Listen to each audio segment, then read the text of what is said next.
ملک ریاض کون ہے؟ ملک ریاض وہ شخص ہے جو اسلام آباد کے اندر اور راولپنڈی کے اندر عام ٹھیکیداری کیا کرتا تھا، اور ٹھیکیداری کے اندر اس نے بڑا پیسہ کمایا. پھر وہ ایک سوسائٹی کو اس نے ہیڈ کرنا شروع کر دیا، اور بحریہ کے نام پر سوسائٹی جب رجسٹر کروائی تو پہلے تو بحریہ کی یعنی نیوی کی باقاعدہ اس کو سپورٹ تھی، اور اس کے بعد اس نام کو اس نے اپنے نام ایسے کروا لیا کہ جیسے تمام کے تمام بحریہ اس کے قدموں تلے آ گئی.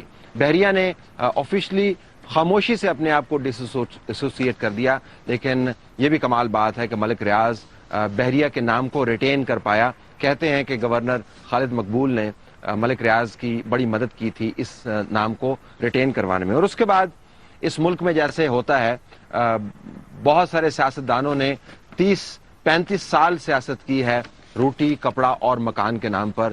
ملک ریاض نے ٹھیکیداری سے کام کا آغاز کیا اور اپنی سلطنت کو مکان کے نام کے اوپر ایسا تعمیر کیا کہ لوگ انگشت بدنداں ہیں، دنگ رہ گئے ہیں کہ اتنی ترقی اتنے کم دنوں میں. جو گھر یہ بناتے ہیں وہ گھر یورپ کے کسی بھی ولا سے کم نہیں ہوتے. جو فیسلٹیز اس کے اندر دیتے ہیں وہ کسی بہترین کینٹونمنٹ کے اندر بھی آپ کو نہیں مل پاتی.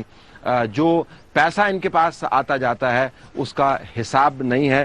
ملک ریاض کے بارے میں کہتے ہیں کہ پاکستان کا کون سا ایسا سیاستدان ہے جو ملک ریاض کو سلام نہ کرتا ہو؟ پاکستان کا کون سا ایسا پاور بروکر ہے جو ملک ریاض کی ہٹی میں سے گزر کے نہ جاتا ہو؟ عمومی طور پر خیال یہ کیا جاتا ہے کہ any one in Pakistan has to necessarily go through Malik Riaz. Malik Riaz کے بارے میں مقامی کورٹ کے اندر ایک تحقیق ہوئی جو ریکارڈ کا حصہ ہے. 99 پیجز پر مبنی وہ رپورٹ موجود ہے. اس کے اندر بتایا گیا کہ انہوں نے زمینوں پر قبضے کس طریقے سے کیے اور لوگوں کے حقوق پر غاصبانہ طور پر حملے کس طریقے سے کیے، اور جو غریب لوگ تھے جو ان کی طاقت کے سامنے ٹھہر نہیں سکتے تھے ان کو انہوں نے زمین سے بے دخل کس طرح کیا، اور ٹیڑھی میڑھی زمین کو صاف ستھرے پلاٹوں میں تبدیل کر کے اس کے اوپر محل نما گھر کھڑے کر کے لوگوں کو اپنی طرف اٹریکٹ کیا. And now he has become in the English term a zillionaire. It's not even bill, it's zillionaire. اب ملک ریاض اس کیس کا مرکزی کردار ہے. اس کے بارے میں جو صحافیوں نے بیان بھی داخل کیے ہیں ان کا کہنا یہ ہے کہ میرے پاس ویڈیو ٹیپس موجود ہیں جس کے اندر ڈاکٹر ارسلان سے ان کی بات چیت شاید ریکارڈڈ ہے، ٹیلی فون کانورسیشنز ریکارڈڈ ہیں جس میں یہ پیسوں کا لین دین ہو رہا ہے.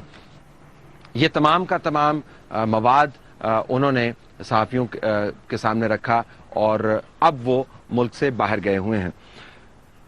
چیف جسٹس افتخار محمد چودھری اور اس ملک کی تمام عدالتوں کے سامنے اب بہت بڑا چیلنج ہے. ملک ریاض جو ٹھیکیدار سے ملک کا ٹھاکر بن گیا ہے، جو آسمان کے اوپر خدا کی خدائی کو تسلیم کرتا ہے لیکن زمین پر کہتا ہے کہ میں سب سے بڑا طاقت کا سرچشمہ ہوں، اس پر ہاتھ ڈالنے کی بات ہے.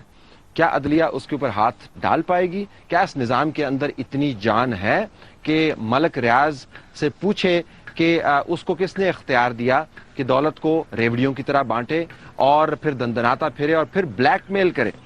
یہ وہ معاملات ہیں جس سے اس نظام کا امتحان ہوگا. تو ملک ریاض کے حوالے سے بہت بڑا چیلنج ہے اس سسٹم کے لیے. ملک ریاض کے حوالے سے صرف سسٹم کا چیلنج ہی ناظرین نہیں ہے، ایک دو اور چیلنجز بھی ہیں جن کا میں ذکر کروں گا. اور سب سے پہلے میں بات کروں گا اپنے پروفیشن کے حوالے سے. صحافیوں کا چیلنج ملک ریاض کے حوالے سے کیا ہے؟ جب کیس یہ چلے گا ناظرین تو آپ دیکھیں گے کہ اس کے اوپر رپورٹنگ کس قسم کی ہوگی. آپ بہت ذہین ہیں، آپ اچھا برا اب سمجھنے لگ گئے ہیں. کوئی آپ سے دھوکہ کر کے صرف اپنے آپ کو دھوکہ ہی دے سکتا ہے. آپ ذرا بیانات کو غور سے پڑھیے گا، آپ ذرا پروگرام کی ٹلٹ دیکھیے گا اور دیکھیے گا کون کون سا صحافی، کون کون سا تجزیہ نگار ملک ریاض کو کلین چٹ دینے کے چکروں میں ہے کہ ملک ریاض نے تو ایسا بیان نہیں دیا یا ملک ریاض کا حکومت کے ساتھ تو کوئی تعلق نہیں ہے. ملک ریاض صحافیوں کے اندر اس کی بڑی انگریس ہے، لوگ اس سے معلومات کے لیے جاتے ہیں. اور ایک صاحب جو تجزیہ نگار خود کو کہتے ہیں اور کہتے ہیں میرے پاس ایک چڑیا ہے وہ چڑیا اصل میں ایک باز ہے اور اس باز کا نام ملک ریاض ہے، اور ملک ریاض خود کہتے ہیں کہ میں اس صحافی کی چڑیا ہوں، تمام معلومات کے لیے وہ میرے در کے اوپر آتے ہیں، میں ان کو معلومات دیتا ہوں اور رات کو پھر وہ ٹائی جما کر اور بال چپکا کر اور چشمے کے پیچھے سے بڑے بڑے تجزیے داغتے ہیں، معلومات میری ہوتی ہیں۔ اب ان تمام صحافیوں کا چیلنج ہے کہ اگر ملک ریاض کے بارے میں یہ الزامات ثابت ہوتے ہیں تو ان کی رپورٹنگ، ان کے تجزیے ملک ریاض کے خوف، ملک ریاض کے لالچ، ملک ریاض کے طمع سے پاک ہوں گے یا نہیں ہوں گے۔ یہ امتحان ہوگا نہ صرف صحافیوں کا بلکہ ناظرین یہ امتحان ہوگا نیوز پیپر اونرز کا بھی۔ نام جب لیے جائیں گے تو سامنے آ جائیں گے، بڑے بڑے اونرز جو بڑے بڑے اخبار چلاتے ہیں بینکوں سے قرضے لینے کے لیے جاتے ہیں اور ملک ریاض کی بلٹ پروف گاڑی کے اندر بیٹھے ہوئے ہوتے ہیں۔ سیاستدان بھی اسی طریقے سے مستفید ہوتے ہیں جس طریقے سے اونرز مستفید ہوتے ہیں۔ تو وہ اونرز جن کے لیے صحافی کام کرتے ہیں، کیا ملک ریاض کے بارے میں جو رپورٹنگ ہوگی اس کے اندر ڈنڈی مارنے سے اجتناب کریں گے؟ اگر وہ نہیں کریں گے تو آپ کو پتہ چل جائے گا کہ ملک ریاض کے ڈھانڈے کتنے پھیلے ہوئے ہیں، اس کی جڑیں کتنی مضبوط ہیں۔ اور پھر یہ بھی بات ہوگی اگر یہ معاملہ تپ گیا، اگر یہ معاملہ تپ گیا اور ٹھپ نہ ہو گیا اور ملک ریاض کو طلب کر لیا گیا اور رپورٹنگ کا ایک امتحان شروع ہو گیا، تجزیہ نگاروں کا ایک امتحان شروع ہو گیا، تو دیکھنا ہم نے یہ بھی ہے کہ کیا ملک ریاض ان تمام لوگوں سے فیور واپس نہیں لے گا جن کو وہ اتنے عرصے سے فیور دیتا چلے آیا۔ کسی کو پلاٹ دے دیا، کسی کو پیسے دے دیے، کسی کو گاڑی دے دی، کسی کو ملک سے باہر پلاٹ دے دیا اور ولا دے دیا۔ کیا وہ ان تمام لوگوں سے نہیں کہے گا کہ جناب اب تک آپ میرے سے فیور لیتے آئے ہیں، میری گاڑی چلاتے رہے ہیں، میرے جو ضروریات زندگی ہیں میں نے آپ کو دی ہیں ان سے آپ مستفید ہوتے رہے ہیں، اب میری ضرورت ہے تو ضرورت پورا کیجئے۔ تو صحافت اگر یہ معاملہ تب گیا، میں بار بار کہہ رہا ہوں، اگر یہ معاملہ تب گیا اور ملک ریاض تحقیقات کے پھندے میں آ گئے تو صحافیوں کا اور اونرز کا بہت بڑا امتحان ہے۔ صرف مالکان اور صحافیوں کا امتحان نہیں ہے ناظرین، خفیہ اداروں کا بھی امتحان ہے، سول سوسائٹی کا بھی امتحان ہے، بین الاقوامی اداروں کا بھی امتحان ہوگا۔ وہ کیس جس کے اندر چیف جسٹس افتخار چودھری کے بیٹے ڈاکٹر ارسلان انوالو ہیں، اس کیس کے اندر ایک اور شخصیت بھی انوالو ہے، ملک ریاض صاحب۔ ملک ریاض صاحب اگر اس میں انوالو نہ ہوتے تو سول سوسائٹی کے بعض حلقے بڑے خوش ہوتے، کیونکہ چیف جسٹس افتخار چودھری کو تضحیک کا نشانہ بنانے میں ان کو بڑی مدد ملتی اور نعرے لکھ لکھ کر چیف جسٹس کے بارے میں وہ پوسٹ کرتے، اور بلاگز کے اوپر تو خیر یہ بات چیت آج آلریڈی شروع ہو گئی ہے۔ لیکن ملک ریاض کے آنے کی وجہ سے سول سوسائٹی کے بعض اداروں کے لیے بڑی مشکلات پیدا ہو گئی ہیں۔ سول سوسائٹی کے بڑے جو لبرل قسم کے لوگ ہیں، بڑے مہان قسم کے لوگ ہیں، ان میں سے وکلاء بھی ہیں، ملک ریاض نے ان کو بڑی بڑی فیسیں دی ہوئی ہیں اپنے مقدمات لڑنے کے لیے۔ وہ لائرز کمیونٹی کے اندر بڑا ان کا انگریس ہے۔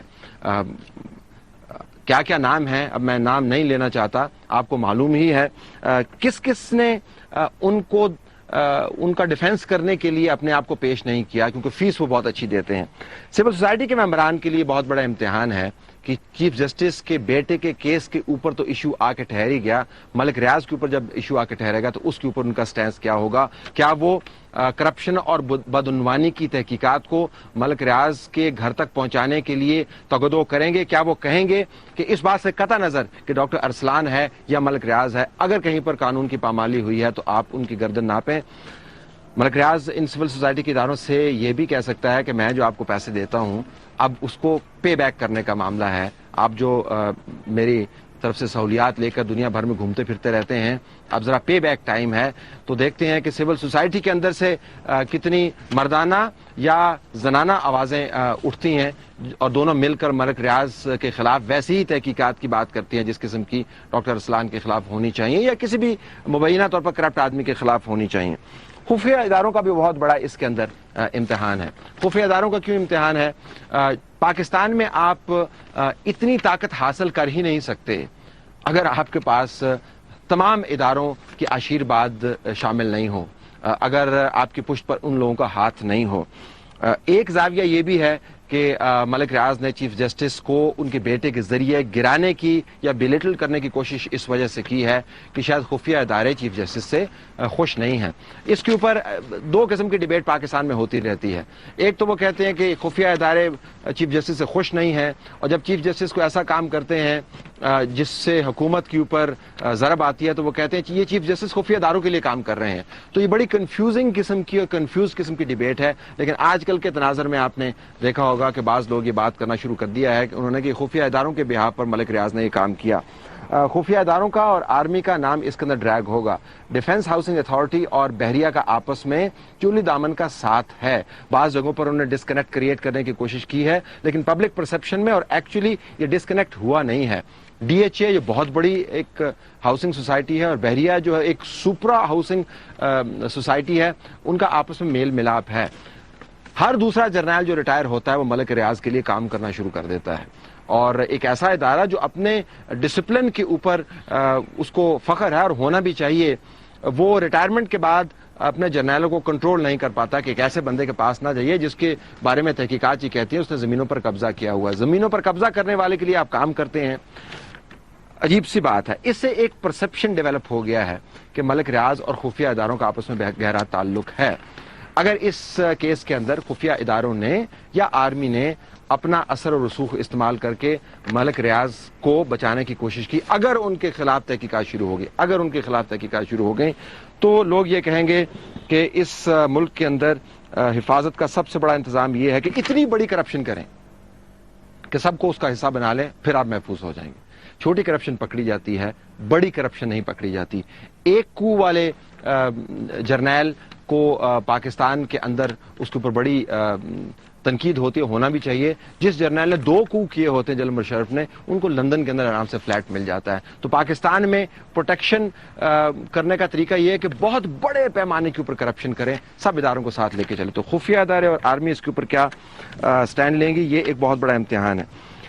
بین الاقوامی کمیونٹی کا بھی بہت بڑا امتحان ہے. یہ ایک عجیب بات ہے پاکستان میں کہ جو چور, جو ڈاکو, جس نے ملک کو لوٹا ہوا ہوتا ہے, جس نے آئین کو توڑا ہوا ہوتا ہے, جس نے لوگوں کے حقوق کی پامالی کی ہوتی ہے, جو پاکستان کو توڑنے پر مصروف ہوتا ہے, جو بین الاقوامی طور پر پیسے لیتا ہے, وہ کراچی, اسلام آباد, کراچی, دبئی, لندن یہ روٹ پکڑتا ہے, آرام سے لندن میں جا کے بیٹھ جاتا ہے. بین الاقوامی کمیونٹی سے پاکستان کہ مہان پالیسی ساز اداروں کو یہ پوچھنا تو چاہیے کہ جی ہر مجرم جو ہے آپ کے شہروں میں جا کے پناہ گزین کیوں ہو جاتا ہے اور ہم ان کو واپس کیوں نہیں لا پاتے. اگر ملک ریاض, دوبارہ میں کہوں گا, اگر یہ معاملہ بڑا ہو گیا, اگر یہ معاملہ کھڑا ہو گیا اور ٹھپ نہ ہو گیا تو ملک ریاض باہر چلے جائیں گے, ابھی بھی باہر گئے ہوئے ہیں. وہاں سے ان کو واپس کس طریقے سے لایا جائے گا اور بین الاقوامی کمیونٹی سے کیا پاکستان کے ادارے یہ پوچھ پائیں گے کہ ہمارا ملزم اور ہمارا مجرم آپ کے یہاں پر کیوں بیٹھا ہوا ہے اور ہمارے مجرم اور ہمارے ملزم آپ کے یہاں کیوں بیٹھے رہتے ہیں. اپنے ملزمان کو تو مقدمہ قائم کیے بغیر آپ ڈرون کے ذریعے مار دیتے ہیں, مقدمہ نہیں ہوتا, ڈرون کے ذریعے مار دیتے ہیں.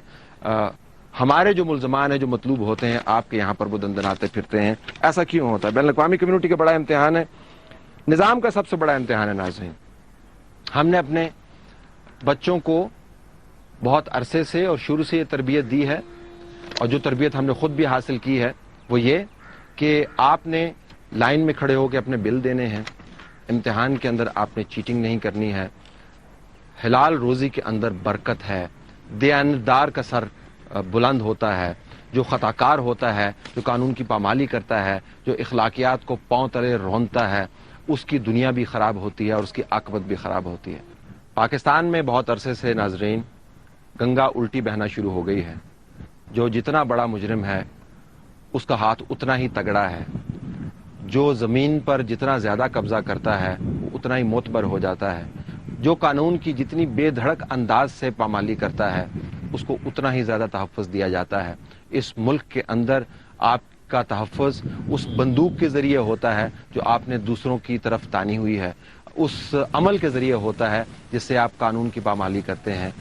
ہم نے اگر اس نظام کو اسی طریقے سے چلانا ہے تو پھر ہمیں اسکولوں کے اندر یہ لیکچر دینے کا اور تدریس کرنے کا عمل بند کر دینا چاہیے. پھر ہمیں بچوں کو بتانا چاہیے کہ آپ یا یوسف رضا گیلانی بن جاؤ, یا آپ آصف علی زرداری بن جاؤ, یا آپ ملک ریاض بن جاؤ تو پاکستان میں آپ کی پروٹیکشن ہے. اگر نظام نے اگزامپل کے ذریعے اچھائی کو جیت دلوانی ہے تو اس قسم کے کیسز کے اندر اس کو انتہائی منصف کا کردار ادا کرنا ہوگا. معاملہ صرف ایک شخص یا شخصیت کا نہیں ہے، معاملہ اس مثال کا ہے جو اس قسم کے کیسز کے ذریعے قائم کی جا سکتی ہے. اگر ملک ریاض جیسے لوگ تمام کام کرنے کے باوجود بچ نکلیں اور آنے والے الیکشن کے اندر 70 سیٹیں 70 سیاستدانوں کو جتوا پائیں تو میرے خیال میں ملک ریاض کی جیت نہیں ہوگی، اس سوچ کی جیت ہوگی جو کتابی حد تک جس کو کوئی تحسین کی نگاہ سے نہیں دیکھتا، لیکن عملی طور پر پاکستان میں سکہ راج الوقت گردانی جاتی ہے.